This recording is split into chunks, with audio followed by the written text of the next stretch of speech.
Welcome to Reflections Always, where we pause, to breathe, to listen, to lean into the quiet voice that's always been there. Today's reflection is called The First Step. It's about trust, not halfway trust, but the kind that changes everything. Take a breath. Open your heart. Let's begin. Have you ever wondered how to succeed? Not once, not twice, but in that constant wondering that humbles you, disciplines you, stretches you. Have you ever really paused, looked within, and asked, what does success truly require? If you have, be honest about it.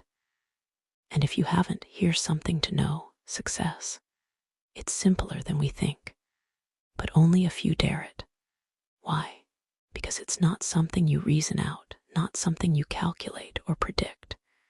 It's a trust commitment, the kind that shakes up everything you've ever known and everything you're just about to know. On this spontaneous push, this breath of clarity, let something settle in you. Let it linger like air blown into a quiet room, like dust that refuses to leave until it's acknowledged, like water, flowing bold and free into every space that needs filling. Before you do anything, put your trust totally in God and not in yourself. Then every plan you make will succeed. Proverbs 3:5-6, before that word opens everything. It means first, then everything else follows. It calls for a swift sift in thinking. It dares you to pause, to place trust as your first act, not your last resort. It points to this: life speaks every second of every day. It's asking you to own your day, to put order to your life, but not in your way.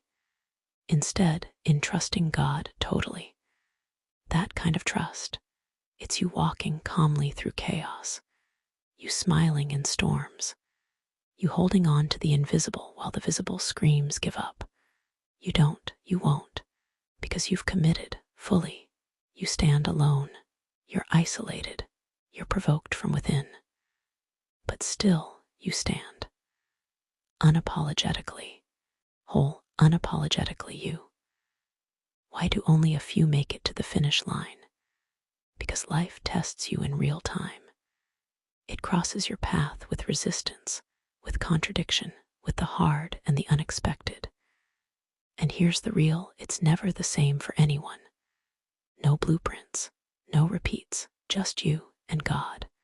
Not in yourself means holding on to nothing, means starting afresh every day. It's you taking the test and being scored while still inside the question.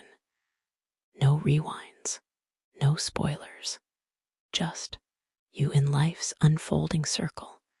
Then every plan you make will succeed. Why? Because God was in it before you ever thought to be. God knew the moment before the moment even existed. God determined it before you picked up the pen or made the first move. Success isn't in what you know or don't know. It's in how you follow, totally. Let me spell it out. Trust God regardless of what happens or doesn't. O, open up to God, no matter the opinions. Talk to God. Often, loud, soft, always. Appreciate your pace, your process, your progress, your patience. Leverage what God says, not what people guess. Live wisely inside the blueprint God gave you. Why? Yield like your life depends on it, because it does. Still unsure? Let me ask you this: if God can place twilight in dusk and sunlight in dawn, why won't He place you in the center of a miracle? If God lets dust resist everything it touches, why can't He give you access to everything that belongs to you? You're probably wondering, does trust really change everything? Let me tell you about someone who found out. I have a friend, she gave up on love. Tired of games, tired of broken promises dressed up as possibilities. So she paused. She didn't just rest, she committed to God, totally. Before we knew it, she landed her dream job, got her dream life.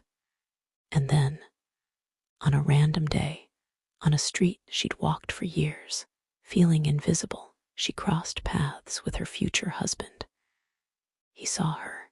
The way she moved said, "I'm at home in myself." That alone sealed it. He chased her with intention. Today, she's married, living her dream, living unapologetically whole always. It came from where she wasn't even looking. So I ask you, can you give God 90 days?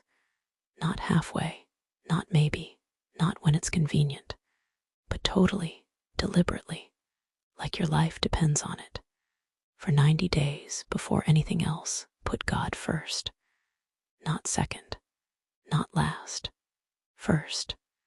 Let trust be your first word. In the morning, your last thought at night, and the quiet rhythm under everything you do. Each day, one drop, one choice, one whisper of surrender, until the drops become rivers, until the rivers rise and you find yourself no longer waiting, but soaring. Don't wait for the perfect moment. This is the moment. Be the one who dared. Be the one who trusted when it made no sense. Be the one who walked in silence and still arrived in glory. You want to succeed? Start here. Start now. Start with God totally. Then watch him make every plan break through the soil and bloom. Wild, bold, and undeniably yours. Thank you for listening to today's reflection. Remember, success doesn't start when things get easy. It starts when trust becomes your first step, your firmest ground, your everyday choice. If today's words stirred something in you, hold on to it. Nurture it. Let it grow. Until next time, stay true, stay whole, stay always unapologetically.